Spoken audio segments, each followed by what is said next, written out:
ማለት የሚችለው ማን ብቻ ነው? ማን ብቻ ነው? ከአዳማ ወደ አዲስ አበባ እየሄድኩ ነው፣ እግዚአብሔር ቢፈቅድ። ማን ቢፈቅድ? ከአዳማ ወደ ወለንጭት እየሄድኩ ነው፣ ወደ አሰላ እየሄድኩ ነው። ማን ቢፈቅድ? ወደ ዝዋይ እየሄድኩ ነው። ማን ቢፈቅድ?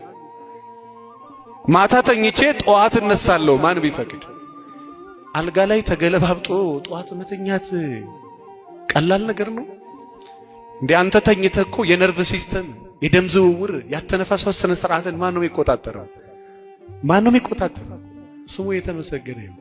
ስለዚህ ዝም ብለህ ከመሬት ተነስቶ እኔ አለው አይባልም። አለው ማለት የሚችለው እግዚአብሔር ብቻ ስለሆነ፣ አለውም ካለ ያለው እሱ ብቻ ስለሆነ፣ ያለም የሚኖርም ስለሆነ፣ ሰው ግን አለው ብሎ መናገር አይችልም። ማታ ከተኛ ጠዋት ላይ ይነሳ ይችላል።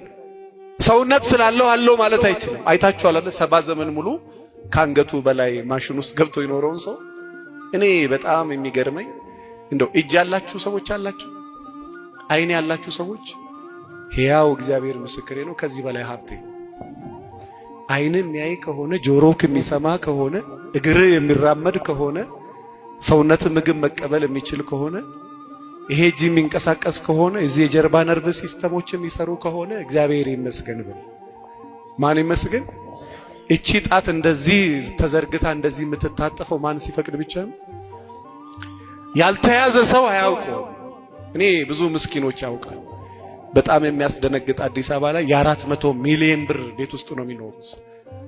ቤታቸው የ400 ሚሊዮን፣ እነሱ የሚኖሩት ሆስፒታል። በጣም የሚያስደነግጥ የ30 ሚሊዮን ብር ኒሳን ፓትሮል ገዝተው እነሱ የሚሄዱት በዊልቸር ነው። ስለዚህ በእግራችሁ ከሄዳችሁ እግዚአብሔር ይመስገን። ማን ይመስገን? ተከራይተህም ቤት መኖር ከቻልክ እግዚአብሔር ምስክሬ ነው፣ እግዚአብሔር ይመስገን። ህመም ራሱ ከተሰማችሁ ጨጓራም፣ ጉበትም፣ ካንሰርም፣ ደም ግፊትም ካለ እግዚአብሔር ይመስገን። ለምን? ህመሙ ራሱ የተሰማክ የስጋ ደዌ በሽታ ስለሌለብን ነው። ጤነኛ ካልሆንክ ህመሙ አይሰማህም። ህመሙ ራሱ እንዲሰማ ጤነኛ መሆን አለበት። ስለዚህ ማን ይመስገን? በትንሹ ነገር ደግሞ እግዚአብሔር ይመስገን ያላለ ሰው ዓለምን ሁሉ ቢገዛ እግዚአብሔር ይመስገን አይል እና በተዘጋው ደጃፍ ገብቶ የሰላሙ ጌታ እርሱ የሰላም አባት ሰላም ሰጪም ስለሆነ ሰላም ለእናንተ ይሆናል። ወገኖቼ ሰላም በለኝ ካላችሁት እመኑኝ፣ የእግዚአብሔር ሰላምና የዓለም ሰላም ይለያል። ሰላም ማለት የጥይት ድምፅ ሳይሰሙ መኖር ማለት አይደለም።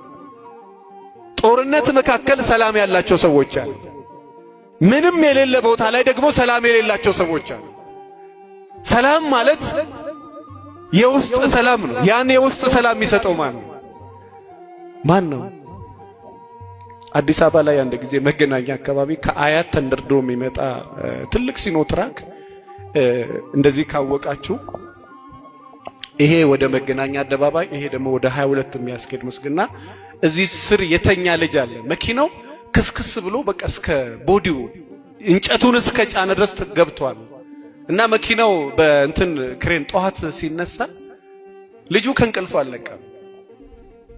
ፍሬን በጥሶ መኪናው ተጋይቶ ሹፌሩ ሞቶ ረዳቱ ሞቶ መኪናው ተከስክሶ እዛ ስር ልጅ ተኝቶ ነው። መኪናው ከተነሳ በኋላ ሞቷል ብለው እንዶ ጨርቅ ራሱ እየደረቡ በኋላ ልጁ ከእንቅልፍ እንደሚነቃ ሰው አይኑን እየጠራረገ ነው።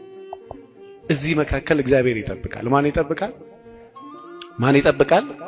እግዚአብሔር። ወገኖቼ በተደጋው ደጃፍ ገብቶ ሰላም ለእናንተ ይሁን ይበላል።